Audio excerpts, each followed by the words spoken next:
दलितों के प्रति सम्मान का कोई उम्मीद हम लोग अब रखते भी नहीं, क्योंकि भारतीय जनता पार्टी ने जिस तरह हमारे दल के नेता और बड़े दलित नेता हैं बिहार के पशुपति कुमार पारस जी, उनको अपमानित करने का काम किया लोकसभा में।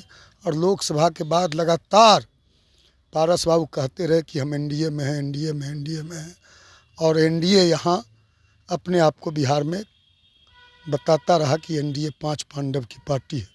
तो हमारा तो मानना है कि जल्द ही आपको यह जो 5 पांडव बता रहा है, इसमें आपको महाभारत देखने को, बड़ा महाभारत देखने को मिलेगा। चिराग पासवान तो अभी जन्म का खरा ही हुआ है ठीक से, जुम्मा 4 दिन तो हुआ ही है, और वह कहीं से भी दलित है नहीं। वह दलित भी नहीं है, बिहारी भी नहीं है न कहीं से वह व्यक्ति दलित के नाम पे ढोंग करता है। जब अंबेडकर साहब का अपमान हो रहा था तो व्यक्ति राज्यसभा में बैठकर मुस्कुरा रहा था। केंद्रीय मंत्री जीतन राम मांझी की औकात बीजेपी दिखा रही है। देखिए, झारखंड विधानसभा चुनाव में सीट की मांग करते रहे जीतन राम मांझी, वहां नहीं मिला। अब दिल्ली में विधानसभा का चुनाव होना है तो वहां भी एक सीट नहीं दी। चिराग पासवान को एक सीट मिला है। खुद ही जीतन राम मांझी का गुस्सा फूटा है और कह रहे हैं लगातार बीजेपी हमें औकात दिखा रही है, हम भी अपनी ताकत 2025 के बिहार विधानसभा चुनाव में दिखाएंगे। इस पर बातचीत करने के लिए हमारे साथ राष्ट्रीय लोक जनशक्ति पार्टी के राष्ट्रीय प्रवक्ता है श्रवण अग्रवाल जी। क्या कहेंगे, बीजेपी दलित का औकात दिखाती है बार बार? नहीं, भारतीय जनता पार्टी जो है दलितों का तो वोट लेना जानती है, लेकिन दलितों को सम्मान देना नहीं जानती। और हमारा तो मानना है कि भारतीय जनता पार्टी के बड़े नेता जब हमारे संविधान निर्माता और हमारे ईश्वर अंबेडकर साहब को सम्मान नहीं देते तो आदरणीय जीतन राम मांझी को क्या सम्मान देंगे। और भाजपा से दलितों के प्रति सम्मान का कोई उम्मीद हम लोग अब रखते भी नहीं, क्योंकि भारतीय जनता पार्टी ने जिस तरह हमारे दल के नेता और बड़े दलित नेता हैं बिहार के पशुपति कुमार पारस जी, उनको अपमानित करने का काम किया लोकसभा में। और लोकसभा के बाद लगातार पारस बाबू कहते रहे कि हम एनडीए में हैं, एनडीए में, एनडीए में हैं, और एनडीए यहाँ अपने आप को बिहार में बताता रहा कि एनडीए 5 पांडव की पार्टी है। तो हमारा तो मानना है कि जल्द ही आपको यह जो 5 पांडव बता रहा है, इसमें आपको महाभारत देखने को, बड़ा महाभारत देखने को मिलेगा। महाभारत देखने को निश्चित रूप से ये जो 5 पांडव अपने आप को बता रहे हैं, ये भारतीय जनता पार्टी के नेता, ये देख लीजिएगा जल्द ही बड़ा महाभारत मचेगा, आप लोग को भी महाभारत दिखेगा। और निश्चित रूप से आदरणीय जीतन राम मांझी जी सही बोल रहे हैं।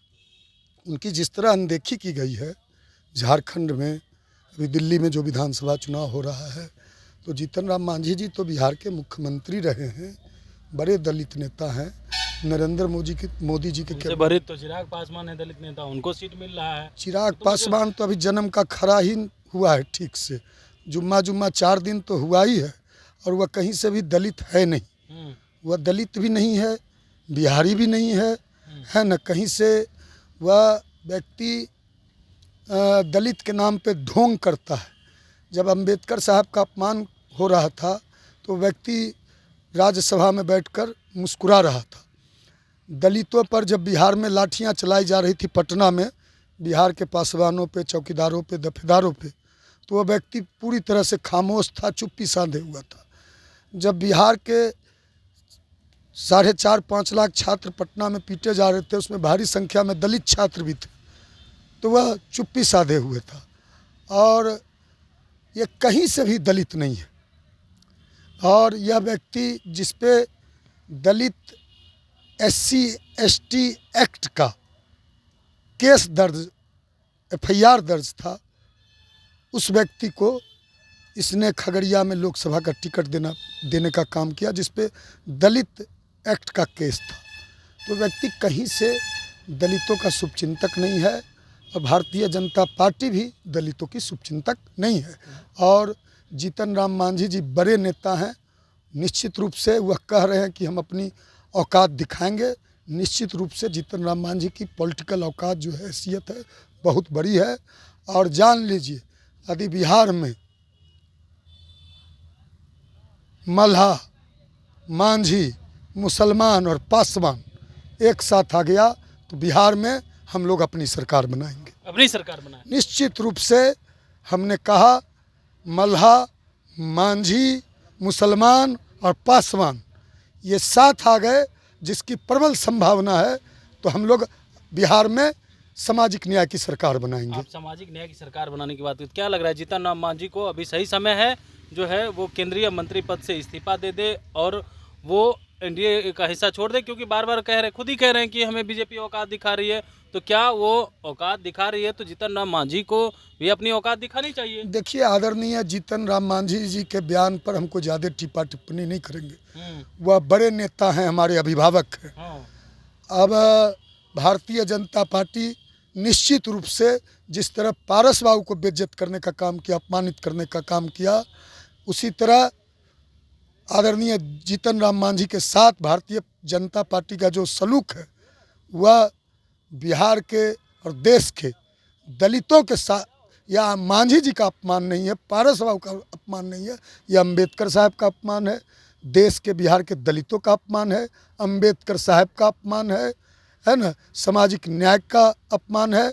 और जो जननायक कर्पूरी ठाकुर कहते थे वोट का राज मतलब छोट का राज, तो छोट लोगों का अपमान है, छोट लोगों का अपमान है। निश्चित रूप तो एक सवाल ये उठता है ना कि जीतन राम मांझी को तो अपमान कर ही रही है बीजेपी, तो क्या चाहते हैं कि महागठबंधन के लोग कह रहे हैं कि दलितों के हितैषी राजस्व मंत्री लालू प्रसाद यादव हैं, वही सम्मान देते हैं, तो क्या लग रहा है कि जीतन राम मांझी को सम्मान जो है महागठबंधन में मिल पाएगा क्या? अब इस पे हम कोई टिप्पा टिप्पणी नहीं करना चाहते। आदरणीय जीतन हितैषी कौन है? दलित के हितैषी कौन? हाँ, कौन नेता है दलित के हितैषी? नहीं, निश्चित रूप से आदरणीय लालू प्रसाद जी के नेतृत्व में 1990 में सामाजिक न्याय की सरकार बनी थी, सोशल जस्टिस की सरकार बनी थी। 1989 में आदरणीय रामविलास पासवान जी के ही प्रयास से मंडल कमीशन लागू हुआ था। उस समय आदरणीय लालू यादव जी, रामविलास पासवान जी, सारे लोग जनता दल में थे और बीपी सिंह प्रधानमंत्री बने थे। तो निश्चित रूप से आदरणीय लालू प्रसाद यादव जी देश के बहुत बड़े नेता हैं, सामाजिक न्याय के बड़े नेता हैं, दलितों, पिछड़ों, शोषितों और वंचितों के बड़े नेता हैं, और रामविलास पासवान जी के साथी हैं, मित्र हैं, और पारस बाबू के हम लोग के अभिभावक हैं। चलिए देखिए, राजस्व मंत्री लालू प्रसाद यादव रामविलास के जो है साथी हैं, लेकिन हम लोग के अभिभावक हैं, साफ तौर पे कह रहे हैं। पशुपति पारस के साथ बीजेपी ने अन्याय किया है, अब वही अन्याय मांझी जी के साथ कर रहा है, और मांझी जी बड़े नेता हैं। अगर मांझी, पासवान, मुसलमान के साथ सहनी एक साथ आ जाए तो सरकार जो है उसकी बन जाएगी, लेकिन दलित के हितैषी कोई अगर है तो राजस्व मंत्री लालू प्रसाद यादव है। कमलेश कुमार, लाइव बिहार, पटना। बिहार बोर्ड 10वीं 12वीं परीक्षा की डेट शीट आ गई है। क्या आपकी तैयारी अभी अधूरी है? घबराने की कोई जरूरत नहीं। आ गया है read and pass quick reviser crash course book, जो दे आपको परीक्षा के लिए VVI प्रश्नों की अल्प समय में बेहतर तैयारी। प्रकाशक भारतीय भवन, खजांची रोड, पटना।